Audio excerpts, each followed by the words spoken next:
More deaths in Gaza as the Israeli military is ordered to prepare a civilian evacuation plan for Rafah. Faced with Russia, security is set to dominate Finland's runoff presidential election on Sunday.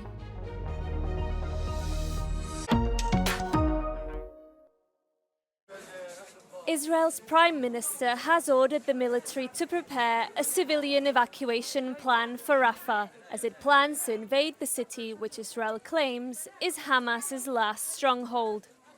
The announcement comes after more than 20 people were killed in strikes on central Gaza and Rafah.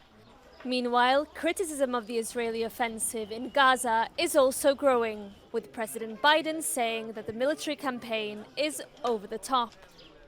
The UN World Food Programme's director in Palestine said on Friday that famine could hit Gaza as early as May. The lack of food has put half the population at risk of famine, with the situation worse in the north, which is almost inaccessible to aid convoys. The Israeli army has also released footage of what it says are airstrikes against Hamas targets that killed 15 militants in Khan Yunis. Russia and Ukraine have conducted a new prisoner exchange. 100 soldiers from each side have been able to return home.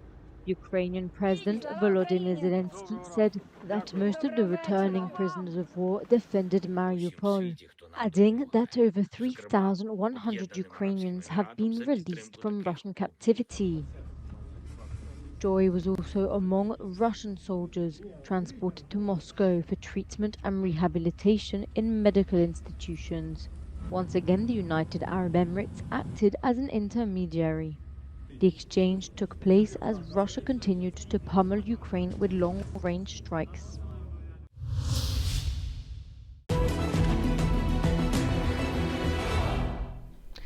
Ukraine president's major military shakeup is quote a normal change for a state engaged in a protracted war, says the Institute for the Study of War in its latest assessment, as Russian forces recently advanced near Avdiivka amid continued positional fighting in this area of the front here. Now, geolocated footage published on the 7th of February indicates that Russian forces marginally advanced in eastern Stepover, this is northwest of Avdiivka, although likely not within the past day. Russian mill bloggers also claimed advances in northern Avdiivka up to Chistyakova Street and the capture of a nearby section of a railway line, although the Institute for the Study of War has not observed visual evidence of these claims. The distance here is around 5 kilometers. And here in the middle is Hrushevskoho Street, Ukrainian forces' alleged main ground line of communication, which Russian forces are trying to cut. Donald Trump has won Nevada's Republican caucuses, his third state victory in a row. Trump was the only major candidate to compete in Nevada. In his victory speech, Trump said he was eager to win in his next stop, South Carolina, the home state of his main rival, Nikki Haley. Trump remains popular in the deeply conservative state, but Haley, who won 2 elections as South Carolina's governor, is hoping her local roots will give her a competitive edge. Poland has joined the so-called military Schengen Agreement, a European initiative aimed at streamlining troop mobility among participating states. The agreement's also been signed by Germany and the Netherlands and is both a gesture of solidarity with Ukraine and a concrete step towards better European security. Doświadczenia z tego, co się dzieje na Ukrainie, z wojny pełnoskalowej, jak ważne jest szybkie przemieszczanie się wojsk sojuszniczych, spowodowało, że podpisaliśmy umowę ułatwiającą mobilność wojsk polskich, Republiki Federalnej Niemiec i Królestwa Niderlandów na terytoriach naszych państw. Nie da się przejść obojętnie wobec tego, z czego doświadczyli Ukraińcy. Jeżeli chcemy mieć siłę sojuszu, to mobilność sojuszu jest najważniejsza. Mobilność naszych armii pomiędzy sobą i dla siebie. Daphne Bergsma, the Dutch ambassador to Poland, stressed that military mobility is central to addressing growing geopolitical challenges. This is a next step in integration. And with the growing geopolitical challenges that we see in the world, it has become even more important that there is fast military mobility, that there are smooth logistics.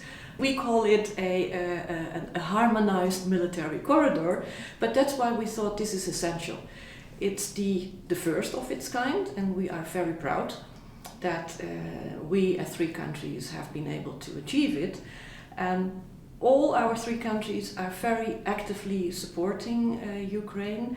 This is only a small example, but it is also for us, it's a symbol of how we are supporting Ukraine, and in that sense also are contributing to defending Europe. Experts admit that such initiatives are legitimate and necessary, and that in the case of the need for the defence of the continent, there can be no obstacles.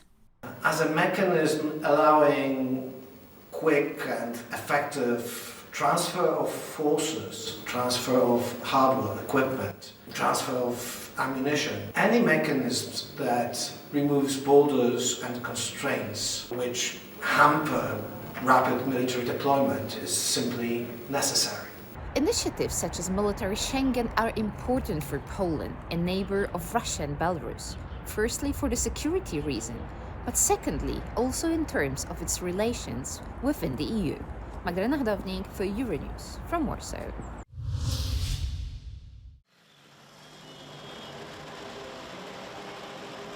Despite concessions from the European Commission, farmers have continued to demonstrate in Italy. A week of protests reached its peak on Friday with a mass rally on the outskirts of Rome.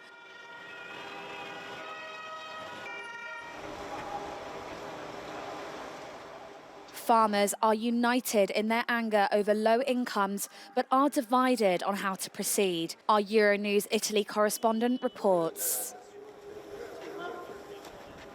It's clear that the movement is very much divided within itself, with different fronts and different groups wanting different things. But what is clear is that all these actions aim to push the government to listen to what these farmers have to say and to answer their requests. And in fact, they also said that they won't stop until they get what they want. Giorgia Orlandi for Euronews in Rome. Thousands of people were left without heating as a major pipeline bringing hot water from a geothermal plant was overrun by lava in the Reykjanes Peninsula in Iceland. Whilst the air temperature outside is -4 degrees, people have rushed to buy electric heaters and heater fans as houses in Iceland are usually heated with geothermal water. Fara mjög sparlega með rafmagn, ekki fleiri en einn blástursofn eða rafmagnsofn á heimili, ekki hlaða í bílana í heimalhleðslustöðum og fara sparlega með orku núna þangað til vonandi að þetta lagast á morgun. This is now the 3rd time in less than 2 months that the volcano in southwestern Iceland has erupted, threatening a nearby community. Some have even had to evacuate.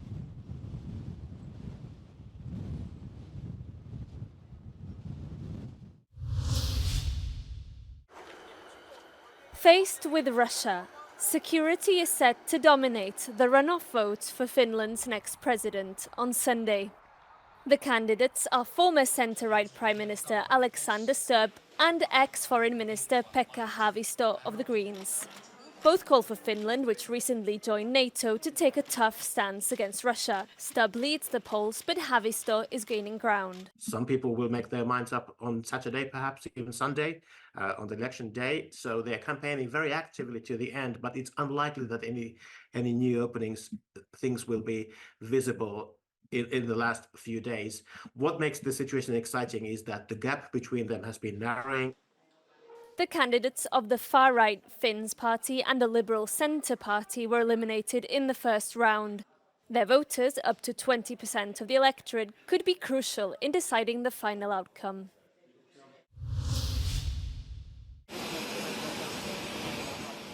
The European Union will support Mauritania with €210 million to combat human trafficking by preventing migrant boats from making the dangerous Atlantic crossing between West Africa and Europe. The European Commission President and the Prime Minister of Spain went to the Mauritanian capital, Nouakchott, to make the announcements. We are witnessing the fall of democratic governments, rise of terrorist attacks, a spike in refugees and internally displaced people, and the worsening of an already acute food security crisis. So we need to work together and with a comprehensive strategy if we want to address these challenges successfully. Mauritania shelters 150,000 of Mali's refugees and is evolving into both a transit and destination for migrants. Checking in to go sightseeing in North Korea. This group of Russian tourists have become the likely first visitors to enter the country since the COVID-19 pandemic. The group will be visiting the capital, Pyongyang, and the Tower of Juche Idea, named after North Korea's guiding philosophy of self-reliance. They will then go on to the Masik Pass on the east coast, where the country's most modern ski resort is located. У кого-то мечта побывать в Северной Корее. Северная Корея удивительная страна, она закрытая, и, возможно, это всех и притягивает туда. Потому что кто-то говорит, что он всю жизнь мечтал побывать в Северной Корее, кто-то говорит, что он посетил там несколько уже десятков стран, а вот в Северной Корее он ни разу не был. The tour underscores deepening cooperation between the two countries following last year's meeting between North Korean leader Kim Jong-un and Russian President Vladimir Putin in Russia's Far East.